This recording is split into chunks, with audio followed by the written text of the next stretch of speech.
All right, we're gonna start the stream or the video off with this just massive trade between the T-Wolves and the Jazz. Danny Ainge has done it again.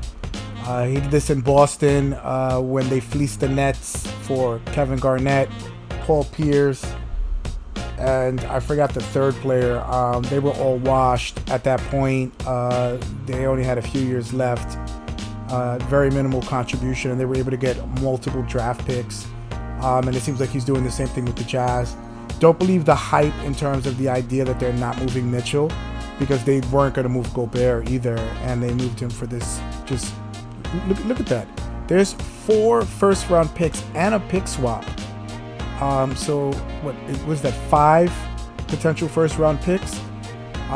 And the picks that you have there, Leandro Balmero was a first-round pick, I believe 22. Walker Kessler was a first-round pick. Pat Beverly, is a long-time vet, but, he's serviceable. Malik Beasley, this is insane. And if Rudy Gobert gets you 5 first-round picks, including the players that are picked, so maybe these are potentially 9 first-round picks, if you count all the first-round picks that are already there, for Rudy Gobert, who is on the wrong side of the age in terms of being 30 years old at his height. Just speaking from experience with Porzingis, they tend to have knee issues. He's actually been good, but this is an insanely risky trade. Let's see maybe why they made this move. Well, this is Gobert's defensive prowess as of April of 2022 is all I could find on the internet. Number 1 in rebounds per game, number 3 in blocks per game. His defensive rebounding percentage was first. His total rebounding percentage was first. His defensive win shares was third. I mean, you could read the rest. His defensive rating, which is probably the most important out of all the ratings here, was second at 103.5. So he changes the game where you just don't want to go into the paint. His defensive raptor, I think that's similar to LeBron. It's just remarkable. This is where they were last year defensively. They were in the middle of the pack. They were 15th out of 30 teams. And if you look at who was number 1 and number 2, it was Boston number 1 and Golden State number 2. So defensive rating is very important, and they're calculating. And I believe on this list, Utah was either 10th or 11th. They feel Gobert is going to catapult them forward but they're losing Beverly though, so they're going to lose that on-ball pressure.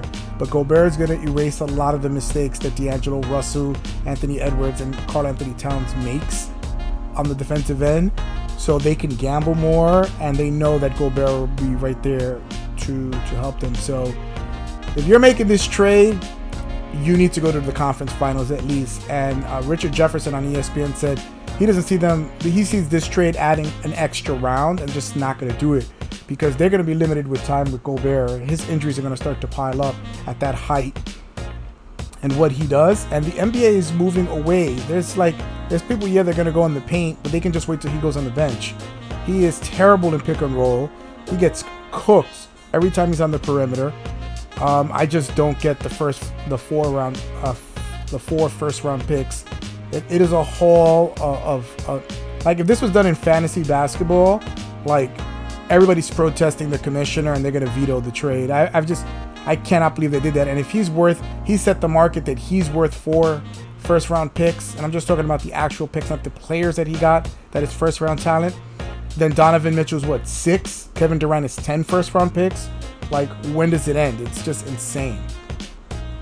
The next thing that happened, this is actually day 2. Let me actually put myself over here. So there was a pretty nice trade that the Celtics made in acquiring Malcolm Brogdon. They got him on the cheap. None of these players is relevant. Neesmith was a young player, but he seems like he's going to potentially be a bust in the NBA. And they got an unprotected first-round pick next year. Remember, next year is going to be the double draft. So it is supposed to be one of the best drafts, maybe since 2003 when LeBron and Carmelo came out. So that's a very big piece, and that's the only reason the Pacers made that trade, is for a pick for next year.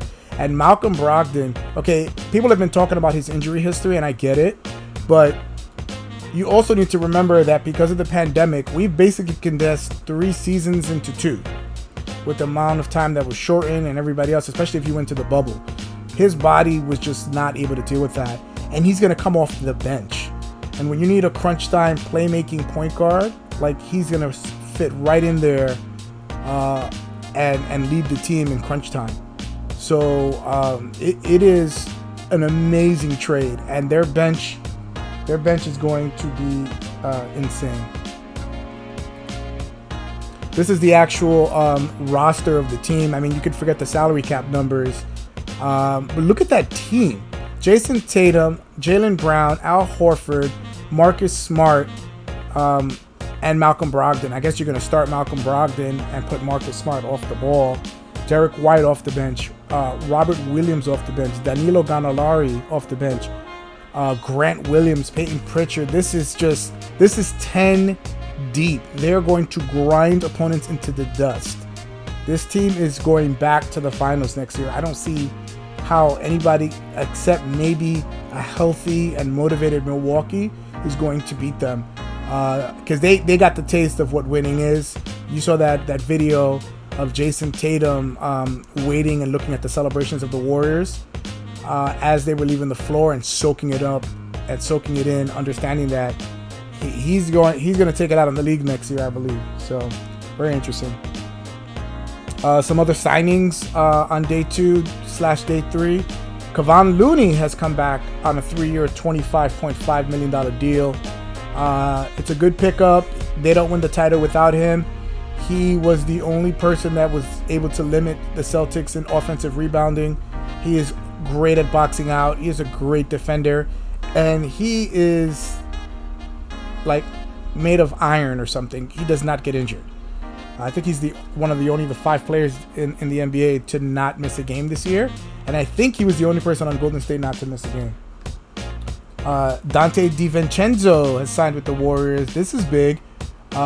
He's had a tough go in terms of going to Milwaukee, getting traded to Sacramento, not getting the time that he needs, just because of that injury that he got when Milwaukee won the title without him. And I think it put a bad stain in the rest of the league's mouth that they didn't need him to win.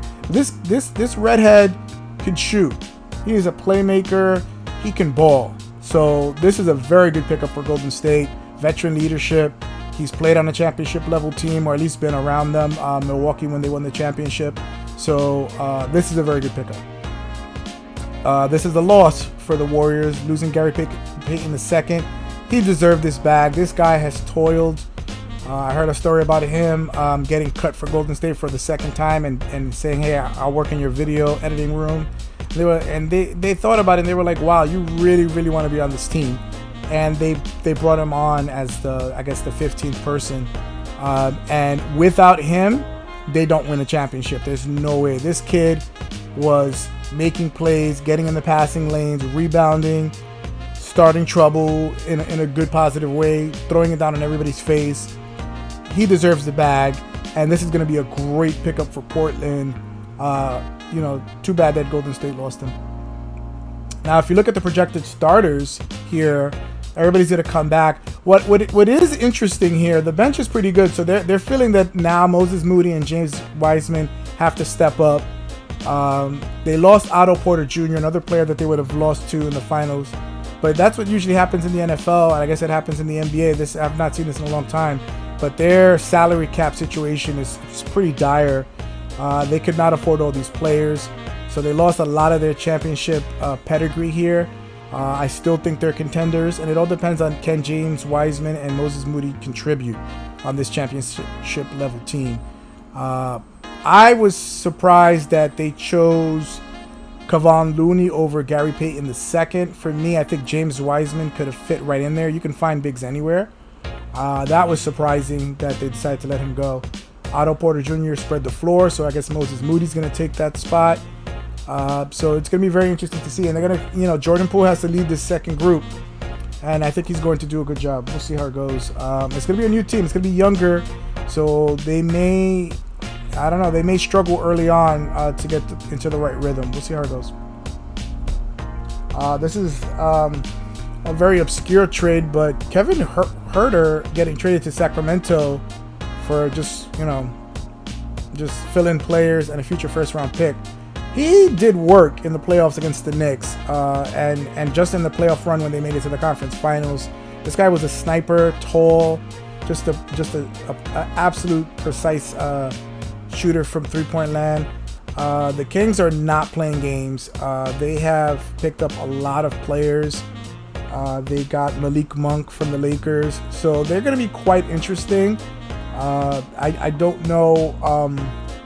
I don't know what they're trying to get the playoffs. That's their championship. If they can get to the playoffs, then at that point, that's a victory for them. Even if it's the play-in tournament, like they have 16 years without making the playoffs. It's embarrassing at this point to the owner. He's taking it personal.